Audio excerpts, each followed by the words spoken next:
Rangers defeat the New York Islanders 6-3, and the main story is Andrew Copp and Artemi Panarin, but Andrew Copp gets a natural hat trick in the first period. That was the first Ranger first period hat trick since Kelly Kissio in 1986, and only the second first period natural hat trick in Ranger history. So, and this can't be taken lightly in the fact that the Islanders gave the Rangers problems at MSG, and the Rangers just wouldn't.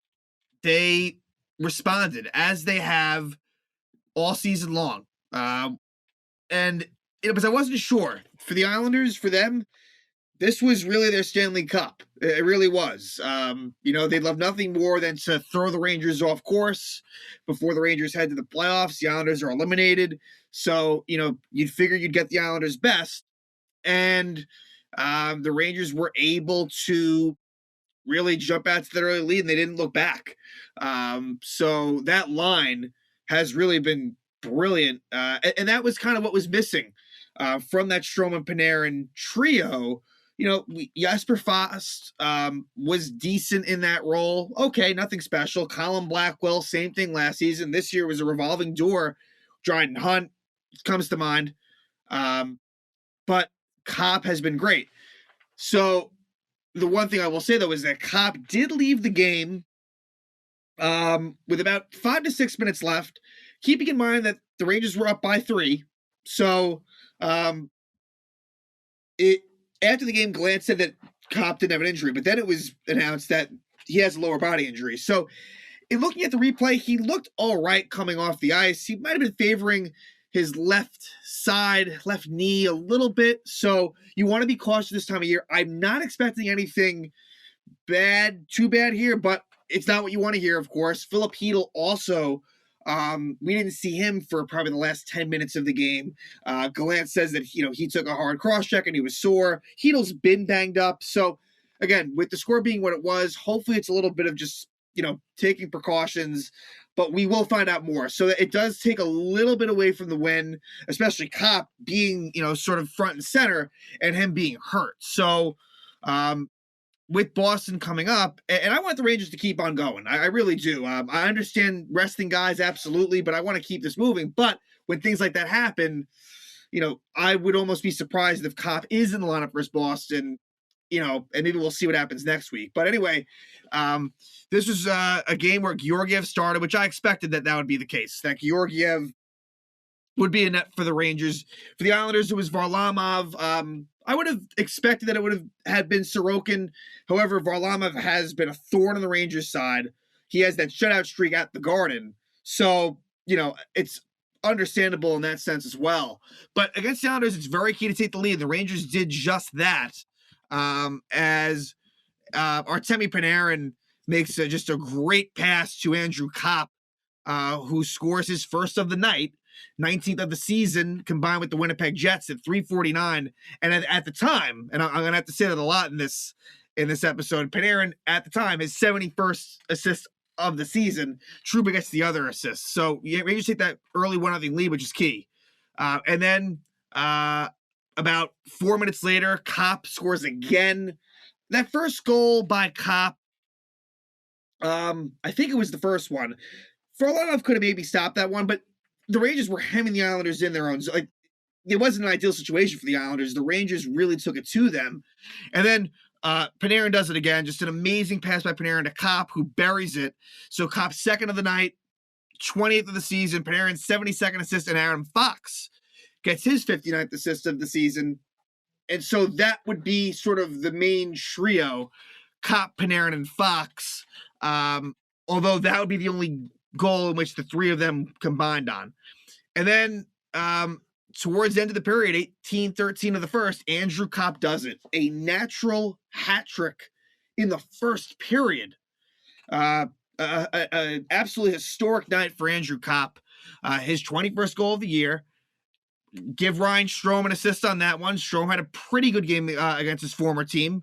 And I say that because, he did take a penalty and he's been better with that lately, but You don't want that to creep back into his game. And then Panarin gets his third assist of the period. So the Rangers take a 3-0 lead. Then, early in the second, the shutout streak ends. So the Rangers had a shutout streak of over 200 minutes. Just remarkable. So 3 full games, plus the first period of this game, and then the very end of the Carolina game, which is the last time they gave up a goal, which was an empty net goal. But Brock Nelson, who's been a bright spot for the Islanders this season, he scores his 35th of the season, 37 seconds into the second period. Then we finally get, so then at 3-1, there wasn't much stoppage. Pretty nonstop action, which is kind of what you'd expect in a Ranger-Islander game. And then at 16:54, Kyle Palmieri interferes with Ryan Lindgren, and the Rangers take advantage, and it's the power play. So who is it? Chris Kreider. His 26th power play goal of the season, his 51st overall goal of the season from Adam Fox. So that is, at that point, 2 assists for Fox, and Mika Zibanejad gets the other assist. So it gives the Rangers a 4-1 lead at that point. Then Wahlstrom and Trouba each go off for roughing at 17:57. So that allows it for 4-on-4 play, and the Rangers score on that as well. It's Ryan Strome, a career-high 20 goals for Strome, an assist to Panarin, his 4th of the night. Panarin's 74th assist on the season. He's up to 96 points. So Panarin needs 4 more points in 4 games to reach 100 points. Would be just really, really great to see. And then Adam Fox gets another assist, his 61st assist. And so he has about 72 points on the season, which, even though I don't think he's going to be a finals for the Norris, still very impressive. So the Rangers are up 5-1. And then in the third, the Rangers take their 1 penalty. It's Ryan Strome hooking Matt Barzal. Bit of a weak call, but again, we've seen Strome take these stick infraction penalties, so I'm not surprised. And then Brock Nelson scores his 2nd of the night, 36th of the season, to make it 5-2 at 2:06 of the third. So Islanders score quickly, as they did in the second, but the Rangers are able to settle it down, and it's a goal for Ryan Reaves. Ryan Reaves' 4th goal of the season, assisted by Lafreniere and Goodrow at 12:53. And that's Ryan Reaves' first non-TNT goal. So Sam Rosen was able to call a Ryan Reaves goal for the first time as a Ranger. And so they take a 6-2 lead. Then about 30 seconds later, Josh Bailey scores his 12th of the season to cut it to 6-3. But that's all it would be. And the Rangers win by that score, 6-3. Georgiev, that second Brock Nelson goal was bad.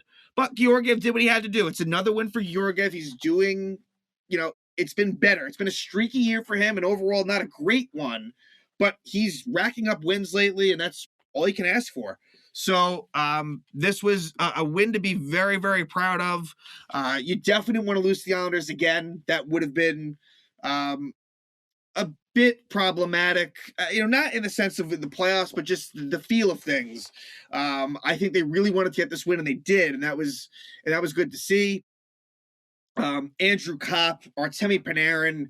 Panarin has been so good. We cannot understate, because I was frustrated with Artemi Panarin, even though the points were coming.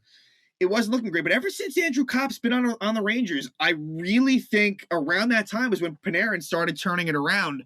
He's going a little bit more north-south, where not everything is completely to the side. And so that's another reason why Andrew Copp, you got to hope that he's healthy.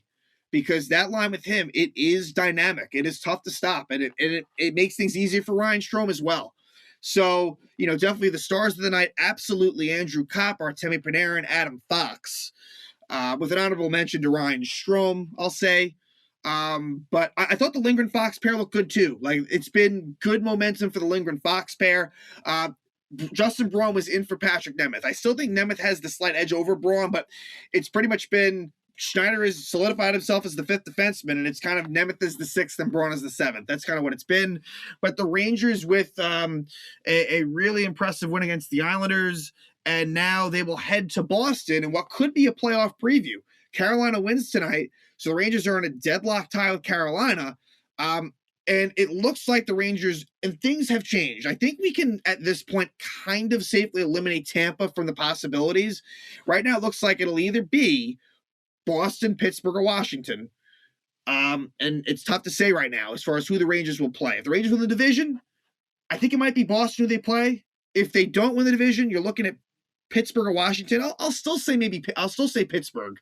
So, but That's why this Boston game is going to be, it could be a playoff preview. It sucks that Copp, just me guessing, even in a best case scenario, Copp won't be in there, and maybe Hedl as well, which then you're going to have to use the likes of, I hate to say it, but, let's say Hedl and Copp are out. 2 out of McKegg, Gauthier, and Brodzinski will be in the lineup. My guess would be Brodzinski will definitely be one of them. And then I guess McKegg, but maybe Gauthier. Anything's possible there. So, but even if that's the case, I think the Rangers can still hold their own. But certainly losing Andrew Copp is, definitely not great. So we'll see. Again, Rangers win it 6-3. Andrew Copp gets a natural hat trick in the first period.